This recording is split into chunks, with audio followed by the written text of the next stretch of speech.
यश मिळवलं, पण त्यानंतर त्यांचं ते यश आपण हिरावून घेतलंय. पण आज वेगवेगळ्या पद्धतीनं हे लोक रोज नवीन फेक नरेटिव्ह तयार करतात.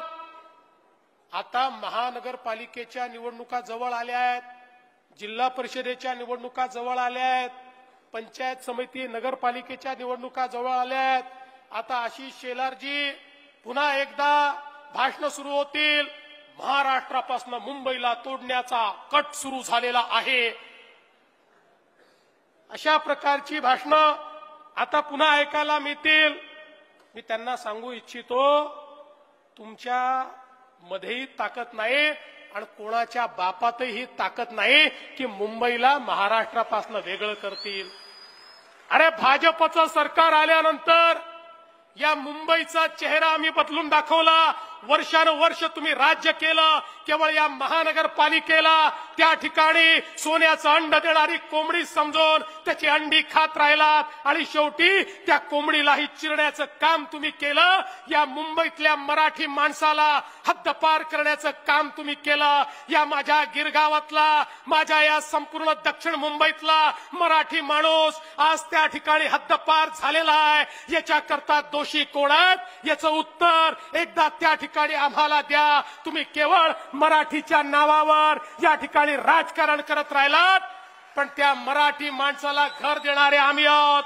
बीडीडी चाळीमध्ये इतके वर्ष राहणारा मराठी माणूस, त्याला घर देणारे आम्ही आहोत. अभ्युदय नगरच्या या मराठी माणसाला घर देणारे आम्ही आहोत. या ठिकाणी धारावी मधल्या गरीब माणसाला घर देणारे आम्ही आहोत. त्यामुळे निवडणुका आल्यानंतर यांना मराठी माणूस आठवतो आणि अनेक वेळा मला तर लक्षातच येत नाही, यांना लाज का वाटत नाही. आपण जे केलं त्याच्याच विरुद्ध बोलायचं आणि जिंकलो जिंकलो जिंकलो सांगायचं. खरं म्हणजे या देशामध्ये नवीन शैक्षणिक धोरणामध्ये त्रिभाषा सूत्र आलं. हे त्रिभाषा सूत्र आल्यानंतर ते त्रिभाषा सूत्र कसं स्वीकारलं पाहिजे याकरता उद्धव ठाकरे सरकारने समिती तयार केली. त्या समितीमध्ये त्यांच्या उबाठाचा उपनेता टाकला. त्या समितीचा रिपोर्ट आला. समितीच्या रिपोर्टमध्ये सांगितलं, पहिल्या वर्गापासनं मराठी सोबत हिंदी आणि इंग्रजी 12वी पर्यंत कंपल्सरी करा, अनिवार्य करा. कोणी सांगितलं? उद्धव ठाकरेंच्या समितीने, त्यांच्या उपनेत्यांनी सांगितलं, पहिलीपासनं 12वी पर्यंत हिंदी अनिवार्य करा. आणि तो रिपोर्ट उद्धव ठाकरेंच्या कॅबिनेटने स्वीकारला. त्याच्यावर उद्धव ठाकरेंनी सही केली, कॅबिनेटच्या मीटिंगवर सही केली.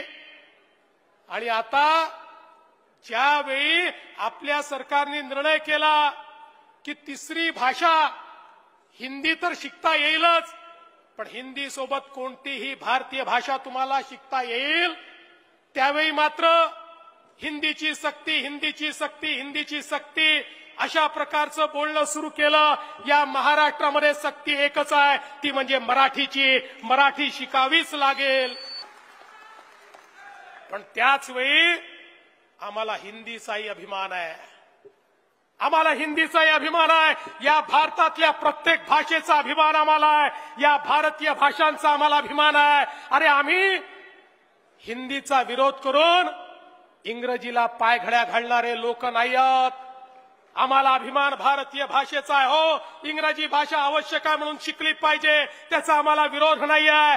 पण इंग्रजीला पायघड्या घालायच्या, बॉम्बे स्कॉटिश मध्ये शिकायचं, इंग्रजीला पायघड्या घालायच्या आणि या ठिकाणी खऱ्या अर्थानं भारतीय भाषांना विरोध करायचा, हा विरोध आम्ही सहन करणार नाही. या ठिकाणी समिती तयार केली आहे. कोणाच्याही दबावाला बळी न पडता महाराष्ट्राच्या विद्यार्थ्यांच्या हिताचं जे असेल तो निर्णय आम्ही घेऊ. मराठी माणसाचं हित आमच्या पुढे आहे. कोणाची युती झाली पाहिजे, कोणाची अयुती झाली पाहिजे याच्याकरता राजकारण करणारे आम्ही नाही, या महाराष्ट्राचं हित झालं पाहिजे याकरता राजकारण करणारे आम्ही आहोत.